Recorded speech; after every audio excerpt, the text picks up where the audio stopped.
Hello everyone, on Super Godzilla Final Wars here, and today I'm going to be doing a very interesting video.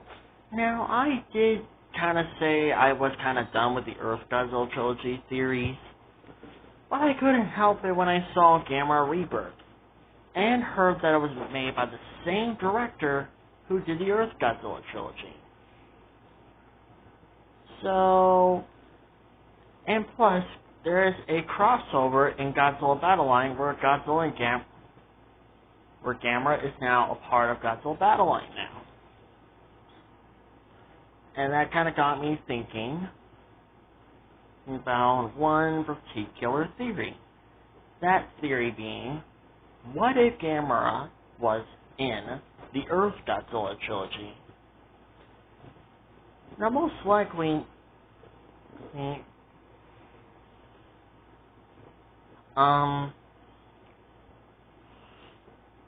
I highly suspect that the Earth Godzilla trilogy wouldn't be that much of be that bad of a franchise if Gamera was in it. Because if we all look back at the Heisei series and Gamera the Brave, and, of course, Gamera Rebirth itself, they always introduce the kaiju action. They always show what is going to be involved. So I highly suspect that if Gamera was in the Earth Godzilla trilogy, they'll rather do that and not start off with that very depressing intro. Now, the other thing that we need to talk about is, of course, Gamera's size. Because again, this is the Earth Godzilla trilogy. He's gonna be, like, fighting against Godzilla Earth.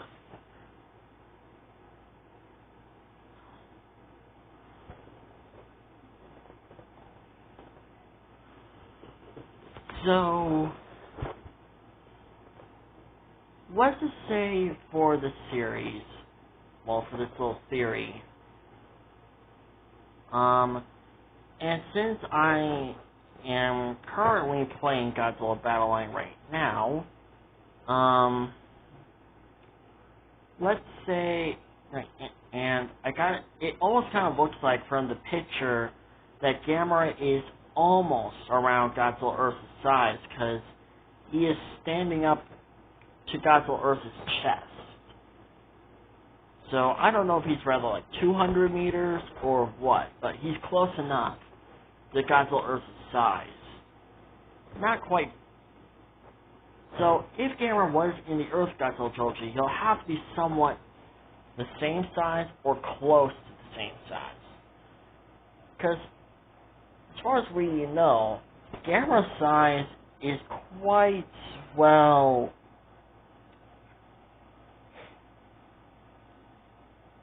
very different. Plus, we don't even know what Gamera 2023's size currently is.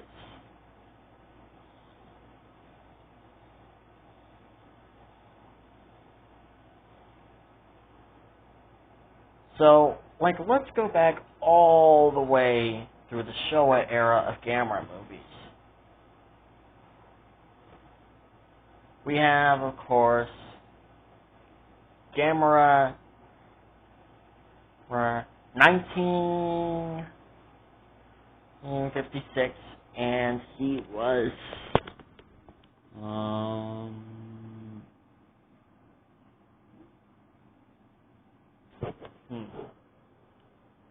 it doesn't say how big he was.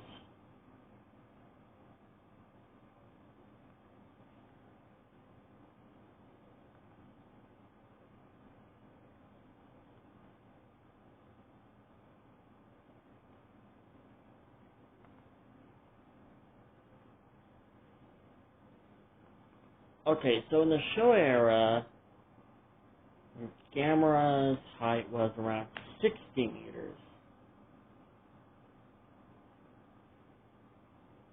So, he was slightly taller than Godzilla in the Showa era of, when it comes to both their franchises. Because in the Showa era, Godzilla was around 50 meters, gamera is just 60 meters.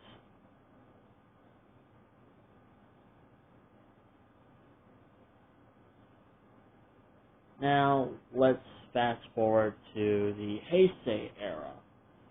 Godzilla's height was around 100 meters, so what does that make for Gamera? Okay, so apparently, Gamera was around 80 meters. So he was definitely shorter than Godzilla was. Now, let's go on to the Millennium era of Godzilla movies, and of course the continuation of the Heisei series, because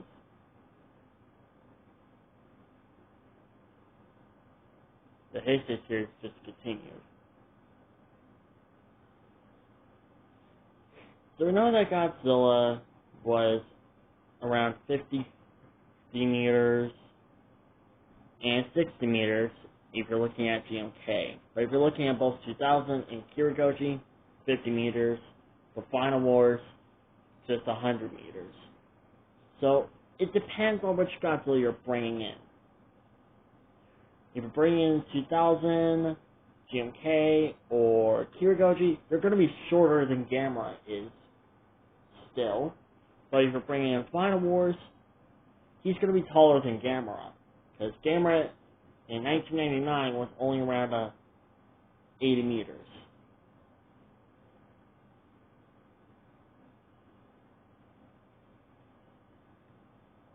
And I think that Gamera was way smaller when it came to Gamera the Brave. Can somebody tell me what Gamera's size was in Gamera the Brave? Or better yet, hold on. I'm currently looking at the sizes of the monsters themselves, so hopefully it should tell me how big Toto was in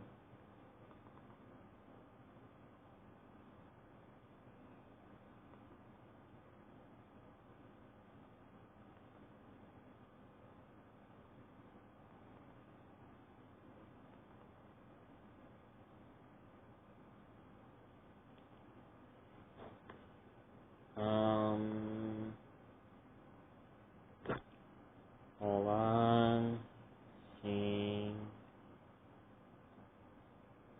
30 meters. So Toto is basically the smallest incarnation of Gamera.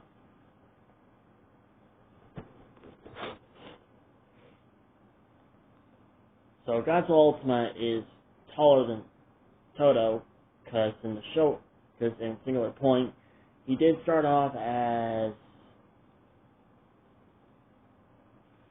45 meters. So he's definitely bigger than Toto. Now let's move on to Gamera Rebirth himself.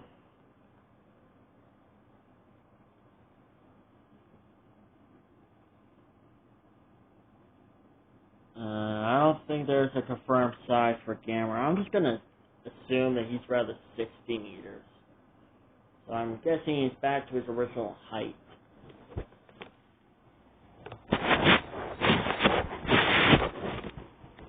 Unless someone out there knows his confirmed size, then let me know in the comments below. But as I was saying, so Gamera has been rather taller than Godzilla or shorter than Godzilla, depending on which incarnation of the G-Man you are looking at.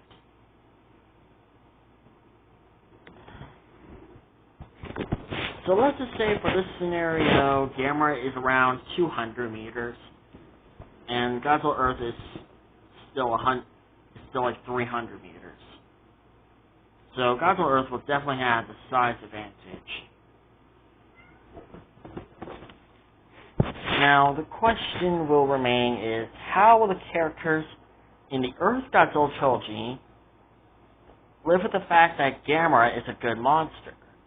And will the Gamera Rebirth characters try to convince the Earth Godzilla characters that Gamera is on their side? and he's not a bad monster. I would think this will be one interesting theory, because if Gamera was in the Earth Godzilla trilogy, then the Earth Godzilla trilogy wouldn't be as bad as it currently is. Because Gamera knew how to make a movie awesome. So, if Gamera was in the Earth Godzilla trilogy, Gamera would know how to make the Earth Godzilla trilogy not as bad as it currently is.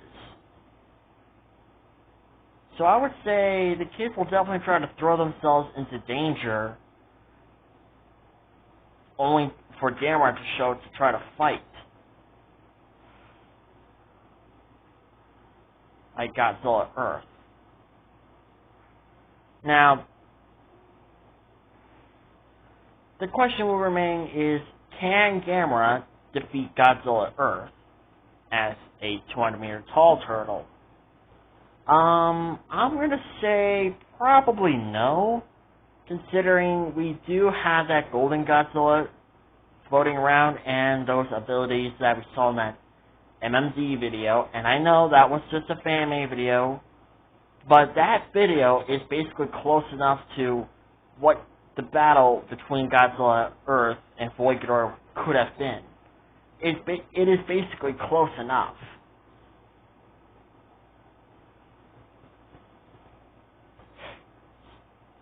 So, yeah, let's just say that for this scenario, both Gamera and Godzilla Earth do some severe damage towards each other. Let's just say it sort of ends up sort of like how Godzilla vs. Kong turned out. Voigdor shows up and starts battling Godzilla Earth. And the characters in the Gamera Rebirth series convince Gamera that Godzilla is not the enemy. We get a sort of cool fight scene between Gamera, Godzilla Earth, and against Voigdor. That would actually be really cool to see. Seeing like the King of the Monsters and the Guardian of the Universe both teaming up to defeat Voigdor. But if that were to happen, Voigdor has to be in its final form. Which means rather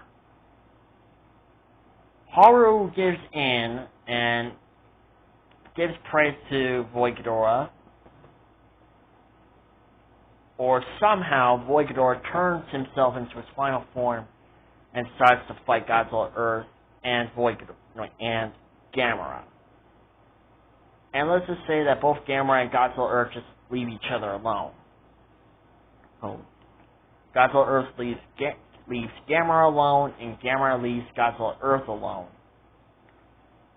Because they're both extremely powerful monsters, and since they are like the toughest monsters around, I would think that the two wouldn't have no reason to kill each other.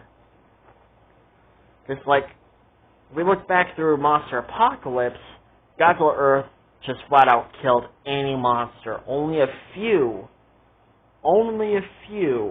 were managed to leave some hits on him. That was Gigan and Mothra. And for the Earth Godzilla movies, that would definitely be Voigdor. So I would think a lot would change if Gamera was in the Earth Godzilla trilogy. And if he was in the Earth Godzilla trilogy, then we'll probably get the largest incarnation of Gamera versus the largest incarnation of the G-Man. Plus, the movies wouldn't be as bad as they currently are. If anything, they'll be okay. So, yeah. Anyways, that's it for this video, so I hope you guys liked this video. Like, comment, subscribe. Tell me in the comments below, what do you guys think would happen if Gamera was in the Earth Godzilla trilogy? And do you think the films would not be as bad as they currently are if Gamera was in the Earth Godzilla trilogy? Let me know. Anyways, hope you guys have a great day. Subscribe, like, and comment. And I'll see you guys in my next video. Bye-bye.